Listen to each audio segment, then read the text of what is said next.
Shalom, selamat pagi, sidang jemaat Tuhan, saudara-saudara yang dikasihi Allah. Kita berjumpa lagi dalam program Renungan Harian Teraya pada edisi Rabu 5 Juni 2024. Kita akan membaca bahagian firman Tuhan. Biarlah firman ini akan terus menopang kita, menguatkan kita untuk percaya kepada Kristus. Mari kita berdoa. Tuhan, kami bersyukur untuk kehidupan karunia-Mu, dan kami percaya Engkau tidak pernah meninggalkan kami. Dan dalam saat indah ini, kami rindu mendengarkan firman-Mu. Biarlah itu dapat menopang kami untuk terus hidup di dalam pengharapan, di dalam keyakinan, di dalam Kristus. Amin. Injil Yohanes pasal 5. Ayat 1 sampai ayat yang ke-9 bagian A. Sesudah itu ada hari raya orang Yahudi, dan Yesus berangkat ke Yerusalem. Di Yerusalem dekat pintu gerbang domba, ada sebuah kolam yang dalam bahasa Ibrani disebut Betesda. Ada 5 serambinya, dan di serambi-serambi itu berbaring sejumlah besar orang sakit, orang-orang buta, orang-orang timpang, dan orang-orang lumpuh yang menantikan goncangan air kolam itu. Sebab sewaktu-waktu turun malaikat Tuhan ke kolam itu dan menggoncangkan air itu. Barang siapa yang terdahulu masuk ke dalamnya sesudah goncangan air itu menjadi sembuh, apapun juga penyakitnya. Di situ ada seorang yang sudah 38 tahun lamanya sakit.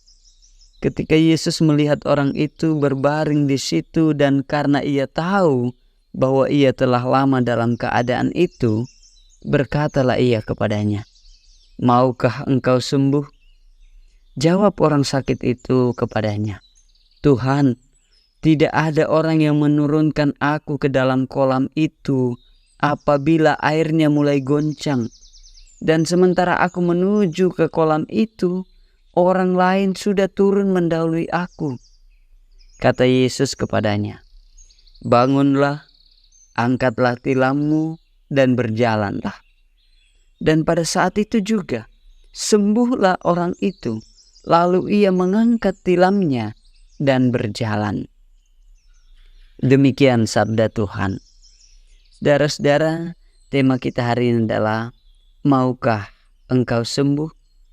Murai kuraka maleke. Maukah engkau sembuh? Pertanyaan tersebut tentu membuat orang yang sakit merasa kesal. Bagaimana tidak? Semua orang yang sakit pasti merindukan kesembuhan. Saudara-saudara, pertanyaan yang sama, maukah engkau sembuh? Pernah dilontarkan Yesus kepada seorang lumpuh yang selama 38 tahun mengharapkan kesembuhan sehingga bertahan di kolam Betesda. Kolam tersebut diyakini dapat menyembuhkan penyakit apapun saat air kolam berguncang.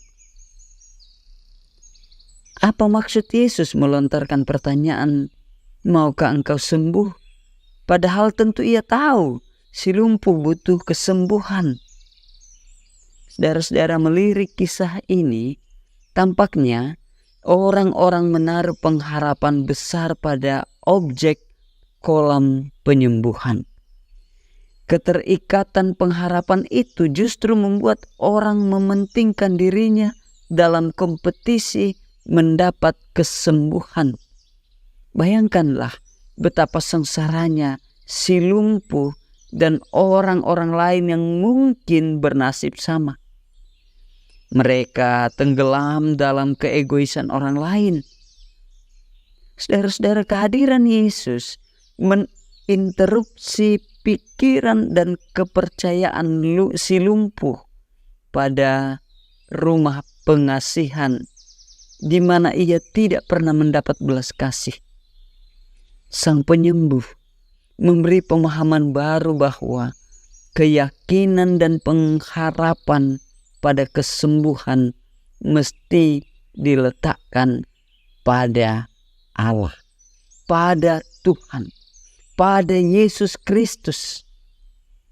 Saudara-saudara, pengalaman si lumpuh mungkin menjadi pengalaman kita dalam situasi yang berbeda.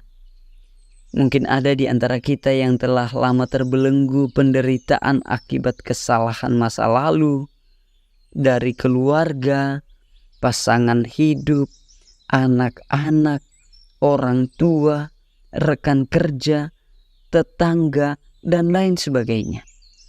Mungkin sudah sangat lama kita telah meminta pemulihan dan kesembuhan dan merasa sendirian menghadapi penderitaan itu.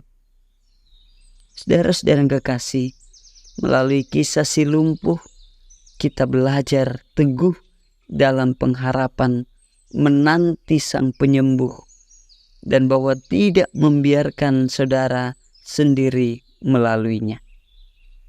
Pada saatnya, Dia, Tuhan, akan menyapamu beserta dengan kesembuhan daripadanya.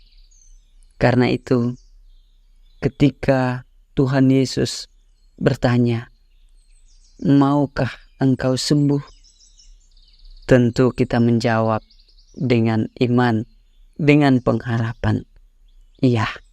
Dan yakinlah, pada saatnya Tuhan akan menyapamu beserta dengan kesembuhan daripadanya. Amin. Mari kita berdoa. Ya Tuhan, terima kasih bahwa saat ini kami boleh mendengar firman-Mu yang menyapa kami bahwa Tuhan terus ada bersama dengan kami. Dan terima kasih untuk penguatan itu. Ya Allah, Engkau berkati jemaat-Mu,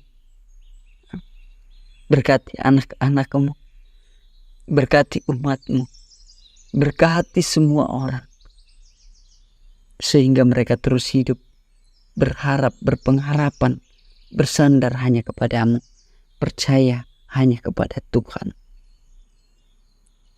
Ya Bapa di surga, berkati juga bangsa dan negara kami, pemerintah kami, berkati wakil rakyat, dan biarlah kami terus hidup dalam kebenaran Tuhan. Di dalam Kristus kami berdoa. Amin. Selamat berkarya, Tuhan memberkati.